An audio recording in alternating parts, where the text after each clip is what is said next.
This cup apparently survived a car fire. Ever popular Stanley tumbler.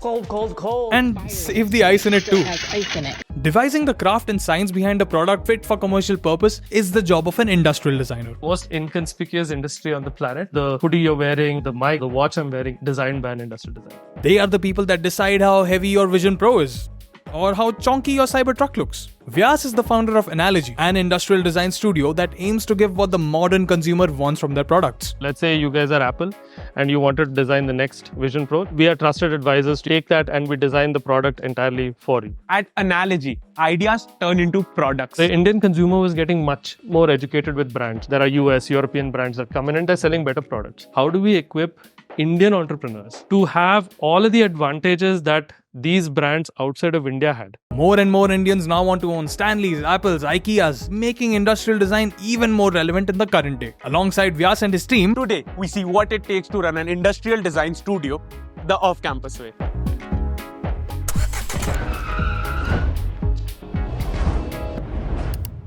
He's also trying to be an entrepreneur, but at the same time, he's an artist. What is it that he wants to do? In my opinion, it's very difficult for artists to run a business. Let's go in there and understand. My uncle was an engineer at Java, so he built engines for Java. Okay. From a very young age, I saw all these like big Czechoslovakian police superbikes that they were building at Java. And that kind of sparked a very interesting thing with me, saying that I want to do something similar.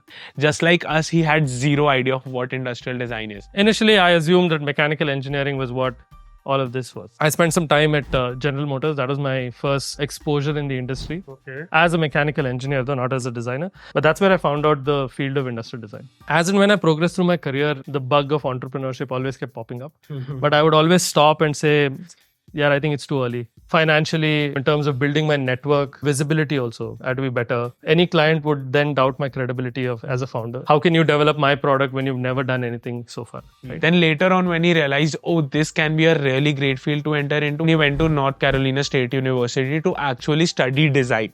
When I came back to India, I went and I looked at other studios and other places that were designing. I felt there was a way that we could do things different. How do we equip Indian entrepreneurs who are building something similar in tech to have all of the advantages that these brands outside of India had? Access to experts like us, building aesthetically better products, and then also augment that with really good experience. That is why I thought that the concept of starting Analogy was extremely useful.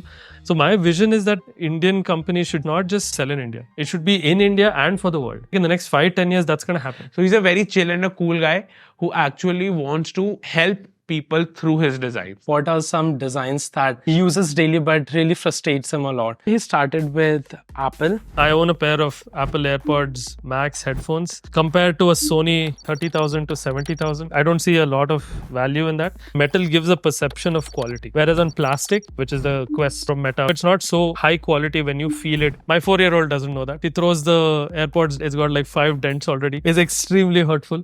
Even though KTM is such a good bike, the sound and that thing doesn't fit. It feels like there's an auto that's traveling in the road, right? Whereas if you look at a GSX-R 600, that sound itself is so evocative. It's just like, oh, I can imagine this. That's true emotion. And GM came in here with a huge amount of cars. It never worked. They took a cheaper car and they thought that we'll just plug it into the Indian bike. Even that little bit of a wheelbase is a huge thing for Indians because I can't park it inside my house. A company outside of India would not understand those sensitivities. He thinks that if Apple Vision Pro 2 was given to Analogy as a product to develop, they would actually make some great changes. And I was like, no, that is Apple, $1 trillion company. What different can Analogy do over here? So he said he really had developed some strong products and he was confident that his designers over there were skilled enough to actually develop such unique products. Let me explain with a product that we've recently designed. This is a smart lamp that we designed for a client in the US called iDiya. He wanted to take the Diya into the modern era. The product has a Bluetooth speaker, a perfume tray in it, light for light therapy, gives you a very mindful experience. So many things in one single product. Which has never been seen in the market. But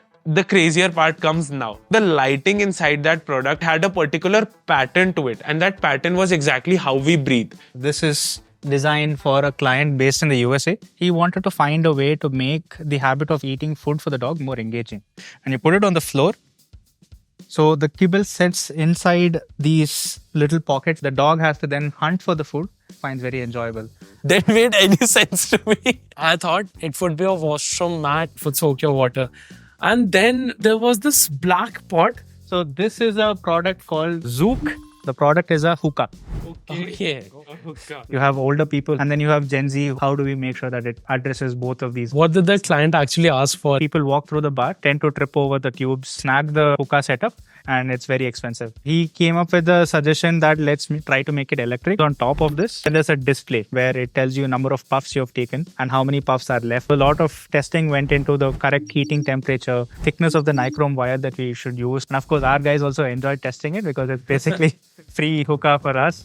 That's Gen Z. We love digital things. गाड़ी भी चलती है, screen की जरूरत नहीं है ना. That was the product that was something for me, not as a hookah smoker, but as a Gen Z. One of our clients in the US were actually working with delivery services in the US. If you remember a car mode, right? You have a top notch that you take to get the device out, latch or something at the bottom to fix it. There's another turn thing to do it, which is 150 interaction. We literally had to remove all of these where a simple twist would get both of them off at the same time. It was really, really successful. The designs are really modular, aesthetic, and very unique in terms of how they look. That is the best thing about them. If I come to you with, I want to make a smart water bottle. So what would you do? Before you start anything, the product has to be a viable business idea for the design, validation and testing. Budget about 15 lakhs. Am I in the right ballpark? Another 5 to 10 lakhs in terms of manufacturing and everything there. There's a little bit of a sticker shock that happens initially. Oh my God, 25 lakhs. But then you realize that, okay, that is the figure I should have had in the first place. What percentage would be required for what? Yes. So once we have discovery, we have ideation. How can we make this, let's say, more compact, travel friendly? Through this research process, we start generating insights. And then there's a concept that gets selected, right?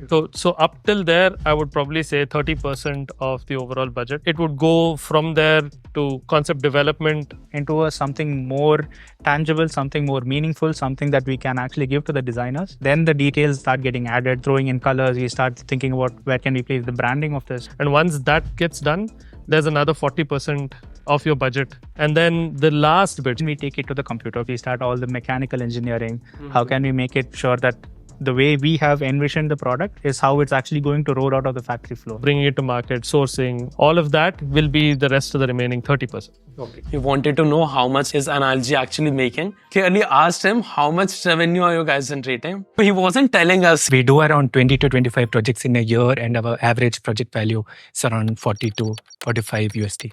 So can maybe, yeah. What would major and minor expenses look like? So our capex versus opex is around 68% to 32%. 40% would go into salaries and payroll. First time that I'm hearing that the biggest chunk of the revenue is going to salaries. And I mean, why not? The designers are the guys who are actually putting in all the effort. 20% is dues and subscriptions for all the softwares that we use. 15% hiring, training. There's a constant upskill. Then the remaining, we then break it down into growth. Studio costs, tools, machine. Marketing costs, that also gets mixed up into this. In the initial years, we didn't actually spend anything on marketing.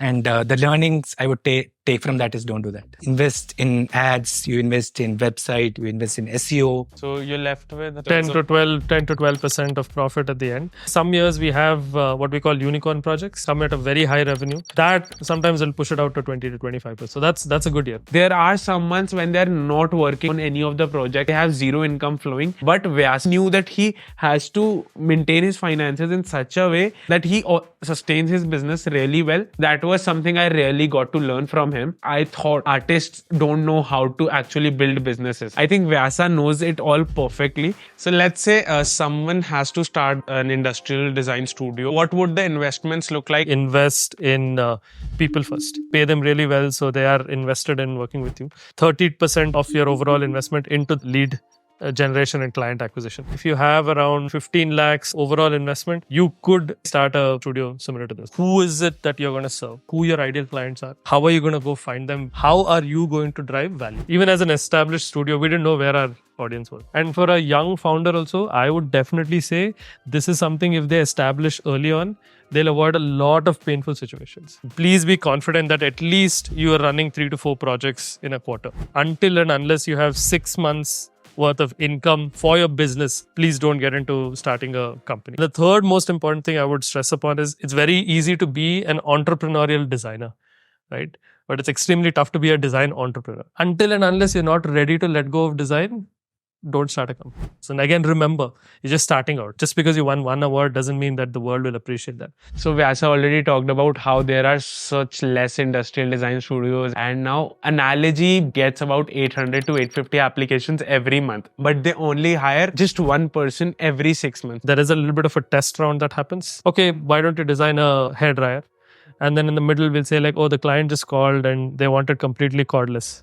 Okay. Right? So you switch that. You're stuck in an island. If the person says, I would go in the sea, take a fish and I would eat it, tells you that a person is curious. He says that I would go inside the jungle, I would hunt. That shows that you are courageous. How do you keep up with the culture of creativity? 33% of our work based around revenue. We want to have enough cash flow for the next year. 50 to 60% of projects are all innovation based. The remaining bit of that, strategic projects, which are relevant in the next year or every 4-5 years, we start from scratch and get new fresh creatives in the office to get more approaches, perspectives. So that way we are always ahead of the curve and we know what's new and what's popular. Take me through some of the competition that you face and how do you actually differentiate yourself from a freelancer? Most freelancers, they can provide a much faster output because all you need is a catch. But if you have a real problem, your sales are down on a product. That's where we come in, where we take a much bigger approach and say that, okay, these are all the problems and we need to solve it. They might be at a much lower cost. They do become competitors for a period of time,